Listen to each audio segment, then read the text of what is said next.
Adrian Emond, and you're listening to the Movie Raid Show. It's time for the Movie Raid, and tonight's victim is composer Adrian Emond, who is currently doing the film Voorhees, amongst others. Hello. Hello. So tell us a little bit about your involvement with this. Well, it was definitely a daunting task to be asked to do this project. I was definitely a little terrified when I first was approached to do it. Once I kind of got over that initial fear, though, and in my conversations with the director, Cody Fault, we decided on a direction that we were going to go with the music, and then we spent just about 9 months working on the score for the film. So it took a really long time to work on it, and lots of discussions, many late-night phone calls, just trying to get it right for our project. And it was a really exciting score to work on. I really had a real blast writing the music for this. Now, did you have to basically do this by scratch for yourself? Aside from yourself doing your own music, was this something you had to actually go back to the franchise, or did you have to really invent something to where this is specifically for this film that the audience can actually see that it's actually for this film? Yeah, I would say the latter is more true. I definitely did go back and listen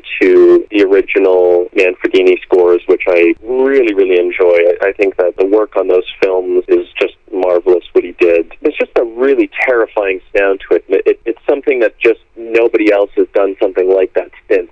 Those scores are really special. And we didn't necessarily want to take too much from that because those scores were very Friday the 13th sounding, and we were trying to do something that was very much for, and I think Cody has said this before, that this really is a Jason movie. This is about Jason. When people hear our score for Voorhees, you're going to hear elements of the original score in there, but it's its own thing. It does sort of stand on its own. It's standing on the shoulders of the original Manfredini score. There's a story that we were telling with this film, and I know the synopsis is out there to read. I just was following our story and trying to tell our story and work with the characters that we had, and obviously having Jason in there, he's just a beast of a character, and the gentleman that they had playing Jason is just a huge guy. And that was something that I really wanted the score to reflect, this big feeling of who Jason is, just how terrifying he is, and that's something that I really wanted to come across. There's certainly going to be music that reflects how iconic he is and the legend of Jason Voorhees. I would say the score really does touch on that quite a bit. How many variations did you have to go through to make the music for this, in terms of, like, especially if it's like one specific theme, or let's say if it's a death scene or something like that? How long did you actually really have to put the effort into this, and not just figuring out where to put the pieces at and how the flow goes, but how long did it take you to get that right tone to actually fixate on the moments that is supposed to be for whatever moment that is supposed to occur in this film? Well, every cue is definitely pretty different. I mean, it's a feature-length film. There's certain moments where some of those cues I wrote very quickly. There's also certain sections of the film that took me, well over a month to write some of that music, particularly the longer pieces were just a ton of work to do. It's a full orchestral score, so it's a big music. It takes a long time to put it together, and then, of course, to mix it and master it as well, which was a process that I did after I finished writing the score. That took me maybe 2 or 3 months to actually go through and mix all that music. There's a lot of music in the film, and a lot of big music, and also a lot of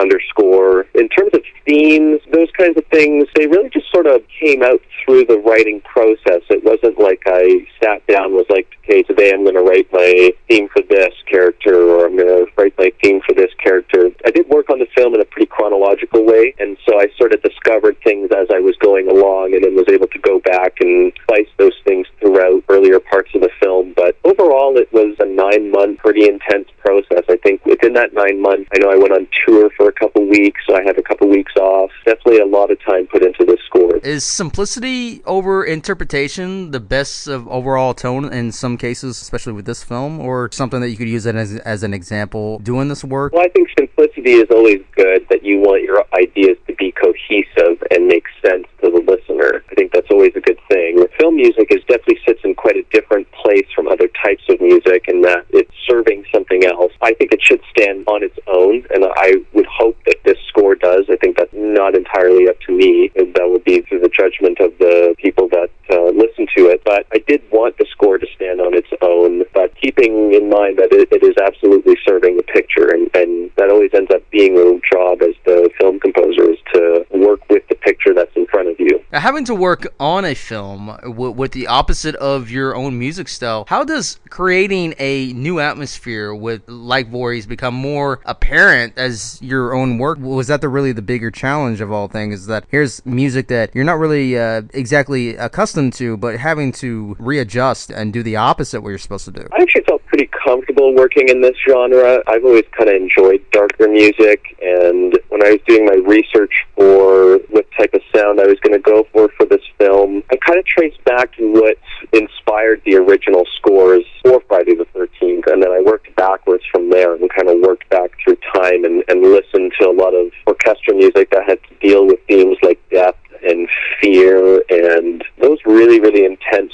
dark emotions. And that was a really nice starting place for me to go from. But I had really been exposed to that type of music for quite a long time. I've always enjoyed really moody, epic music, but also stuff that's emotionally very palatable. And so I felt really comfortable doing this. I always felt like I was the right person to do the job of this score. It just seemed to suit something that I wanted to maybe get out of myself as well. Trying to work out the moods, the tones that you have to separate yourself from what you are used to doing of what your work is, and having almost to forget about it because this is a whole new world, a whole new set of emotions that you have to adjust, much like being an actor or even adjusting to a story with a director and so forth. Being a songwriter, definitely a very different job from being a film composer, in that, yeah, it's all about serving the picture at the end of the day. That's the most important thing that you're doing. You're helping tell the story, but you're also contextualizing a lot of what is going on screen and helping guide the listener along the way. I really feel as a composer, you're putting yourself in the shoes of the listener, and that was my place where I was coming from as I was writing the scores. If something terrified me on screen, the music needed to reflect that I was feeling terrified, it should sound terrifying. If there's moments of extreme, emotional grief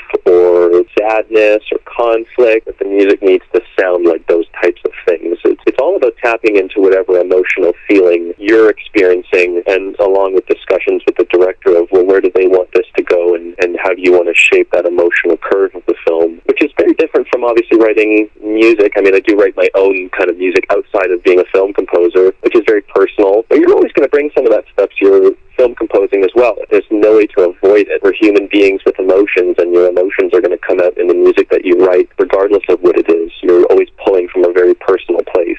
At least I do. Now, would you actually take some of this composition from this film specifically? Would this actually drive you to actually make your own work and in a different direction for yourself, almost like a motivation as well? Or would you take some of this music that's not used in this film and actually use it for a new project, or even within the right means, actually use it for another project that you might be hired for? I did release on my Spotify a few weeks ago a rejected cue from the film. It's one of the only rejected cues from the film. I never really intended it to belong in the film anyways. It was just a piece I had written and had sent to Cody, but almost instantly I was like, this is not the right piece for this, but it was something that I was writing about, an event that had happened in my life that, I don't know, just this piano piece had kind of fell out of me, and we had talked about using something like that for a section of the movie, but ended up going in a very different direction, and that was really the only piece I had that was extra from the film, but I knew that it wasn't going to be a part of the movie almost the instant that I wrote it. I sort of sent it off just as, I don't know, maybe a moment of insecurity or something. It's often experienced when you're writing these scores. It's a very vulnerable thing to write a movie score. Do you think it's either best or not best to even recycle some of this composition for reusage of the film, or do you think this would actually almost taint the perspective view of the audience? They'll actually eventually get bored with it because, like, oh, that's the same thing. You just moved it this way or for this area and just switch it around. Well, I don't think I would recycle any of the music for this. I just wouldn't see the purpose of doing that. It wouldn't make sense to do. Every project bring to it what it needs, not what you want to add to it. And it's always nice to start fresh. And not that you're ever really starting fresh. I mean, the music that I wrote for this is definitely going to influence the music that will come after, but it's not going to be a conscious effort to sound like the score that I did for Voorhees or sound like any of the previous film scores I've done or any of the previous music that I've written. There's never a conscious effort to sound like what you've done before. It's more of, again, serving the picture that's in front of you, serving the story that is being told, and telling that story through the use of an orchestra in this case. Do you think it's best to actually create security of your work, or rely on building with other hired on projects, or not to even rely on that kind of security at all due to between projects and so forth, so that you can establish yourself? Well, I think you should always be working to get paid more and always working to build yourself up, and I think that's just the best course of action for developing yourself as an artist. It's always good to move forward and not backwards. It's always just the way I've done things, is about moving forward and making sure that I'm always topping myself, that, you know, the next score I do or the next music I write is the best thing I've done at that time. There are artists out there that rely on that security, like job security, so to speak, and to get that credibility all the time, but that's all good and done. Do you think that sometimes that actually can taint their work as well, and even be a bad reflection as an artist too, at some cases, if they are relying on some of these things, even though it can be, to an extent, be important? Well, I just like to work. That's just the bottom line for me. I like to do new projects. I like to be involved in other work, and I don't definitely ride on anything I've done. It's always about what's coming up next, diving into that head first and working as hard as I can on it, and then when that project's finished, that's the end of that job, and you walk away and you go on to the next thing. I think to kind of get stuck in one place and then never move from it is just stifling, and I'm always curious about what's around the bend and what the next project's going to be, and never repeat myself, obviously, unless that is something that is required. You know, if there was a Voorhees 2, for example, I would definitely go back and listen to what I did in this and try to grow on those ideas. I think ultimately you're always going to sound like yourself, too. There's just no way to avoid sounding like yourself. You know, in future film scores, I think that is also on the impetus of the filmmaker that hires you, that they're hiring you because you sound like a certain way, or that you're able to evoke emotions in a way that perhaps another composer wouldn't be able to do. You hope that you're hired for a specific reason, that your voice you're bringing to it is going to